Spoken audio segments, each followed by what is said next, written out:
Breaking news Nirmal జిల్లా Basara triple ఐటీలో మరో విద్యార్థిని మృతి చెందింది. మెదక్ జిల్లా రామచంద్రపురానికి చెందిన విద్యార్థిని పీయూసీ సెకండ్ ఇయర్ చదువుతోంది. తనకు ఈ నెల 13న జ్వరం రావడంతో ట్రిపుల్ ఐటీ క్యాంపస్లోని ఆసుపత్రిలో చికిత్స అందించారు. ఆ తర్వాత ఆమె ఆరోగ్యం మరింత క్షీణించడంతో గాంధీ ఆసుపత్రికి తరలించారు. అక్కడ చికిత్స పొందుతూ ఆ విద్యార్థిని మృతి చెందింది. క్యాంపస్లో అధునాతన డయాగ్నోస్టిక్ మెరుగైన వైద్యం అందించకపోవడంతోనే విద్యార్థిని పరిస్థితిని గుర్తించడంలో ఆలస్యమైందని, అందుకే విద్యార్థిని మృతి చెందింది అని టీఎస్ఏఎస్ విద్యార్థులు మండిపడుతున్నారు. దీనిపై ఆందోళన చేపట్టారు విద్యార్థులు.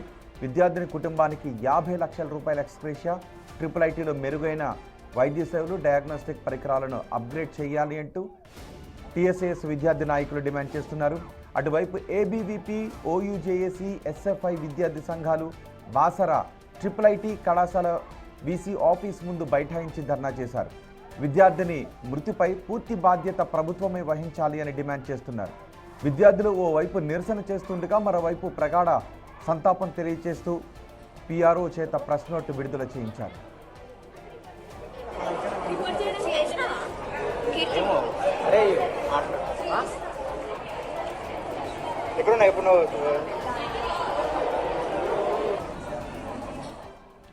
మరింత సమాచారం మా ప్రతినిధి ఇర్ఫాన్ అందిస్తారు. ఇర్ఫాన్, విద్యార్థి సంఘాల డిమాండ్లకు అధికారులు ఏం చెబుతూ ఉన్నారు? అక్కడ అధునాతన వైద్య సదుపాయాలను ఏర్పాటు చేయడంతో పాటు మరణించిన విద్యార్థి కుటుంబానికి సాయం అందించే విషయంలో నిర్మల్ జిల్లా బాసర ట్రిపుల్ ఐటీలో మరో విద్యార్థి అయితే చనిపోయినటువంటి సంఘటన చోటు చేసుకుంది. అయితే గత రాత్రి మెదక్ జిల్లా రామచంద్రపూర్కు చెందినటువంటి మల్లెపూడి తేజస్విని అనే విద్యార్థి బాసర ట్రిపుల్ ఐటీలో పీయూసీ సెకండ్ ఇయర్ చదువుతుంది. అయితే అనారోగ్యం కారణంగా మృతి చెందిందని చెప్తున్నారు. అయితే ఆరోగ్యం బాగాలేదని కళాశాల ఆసుపత్రికి తీసుకెళ్తే ఇటు సరిగ్గా ట్రీట్మెంట్ చేయలేదని తూతూ మంత్రంగా ట్రీట్మెంట్ చేసి హైదరాబాద్ కి తరలించారని చెప్పేసి చెప్తున్నారు. అయితే ఈ నెల 13వ తేదీన సదరు విద్యార్థినికి జ్వరం రావడంతో ట్రిపుల్ ఐటీలో క్యాంపస్ లో ఉన్న ఆసుపత్రిలో చికిత్స అందించారు. అయితే మరింతగా ఆరోగ్యం క్షీణించింది.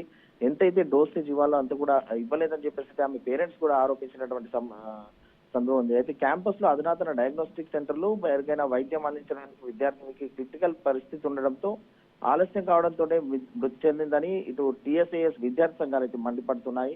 విద్యార్థి కుటుంబానికి 50 లక్షలు ఎక్స్‌గ్రేషియా అయితే చెల్లించాలని చెప్పేసి వారు చెప్తున్నటువంటి పరిస్థితి. అయితే ట్రిపుల్ ఐటీలో మెరుగైన వైద్య సేవలు, డయాగ్నోస్టిక్ పరికరాలు అప్గ్రేడ్ చేయాలని చెప్పేసి విద్యార్థి నాయకులు డిమాండ్ చేస్తున్నారు. తేజస్విని మృతిపై ఏబీవీపీతో పాటు ఓయూజేసీ, ఎస్ఎఫ్ఐ విద్యార్థి సంఘాలు, అలాగే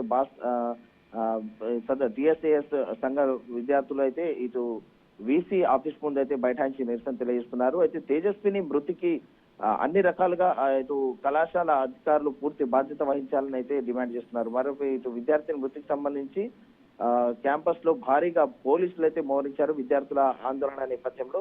అయితే ఇప్పటికీ విద్యార్థుల ఆందోళన కొనసాగుతుంది. ఇటు వజ్ర వాహనంతో సైరన్ మొదలతో క్యాంపస్ అంతా కూడా దద్దరిల్లుతున్నటువంటి పరిస్థితి. ఇప్పటికే నిర్మల్ జిల్లా ఎస్పీ జానకి షర్మిల కూడా క్యాంపస్ కు చేరుకొని బందోబస్తును అయితే పర్యవేక్షించారు. అయితే ఇటు విద్యార్థిని తేజస్వి కుటుంబానికి అయితే 50 లక్షల రూపాయల ఎక్స్‌గ్రేషియా చెల్లించి ఆదుకోవాలని చెప్పేసి అయితే ఇటు విద్యార్థి సంఘాలు ఆందోళన చేస్తున్నారు. సో విద్యార్థులు ప్రధానంగా చేస్తున్న డిమాండ్లు ఇవే. ఆ కుటుంబానికి 50 లక్షల రూపాయలు ఇవ్వాలి, అక్కడ అధునాతన వైద్య సదుపాయాలను ఏర్పాటు చేయాలి అని. సో వాటిపై ఏ విధంగా రియాక్ట్ అవుతున్నారు అధికారులు విద్యార్థి కుటుంబానికి సాయం చేసే విషయంలోనూ, అండ్ అక్కడ అధునాతన వైద్య సదుపాయాలను ఏర్పాటు చేసే విషయంలోనూ?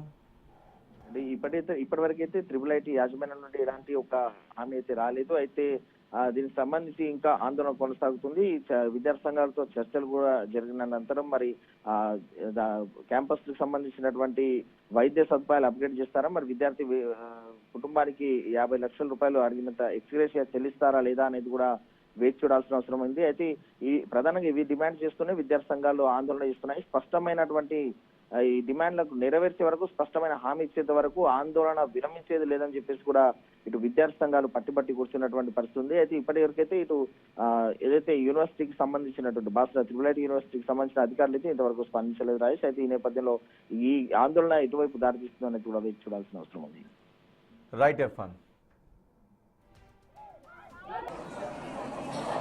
చెప్పు.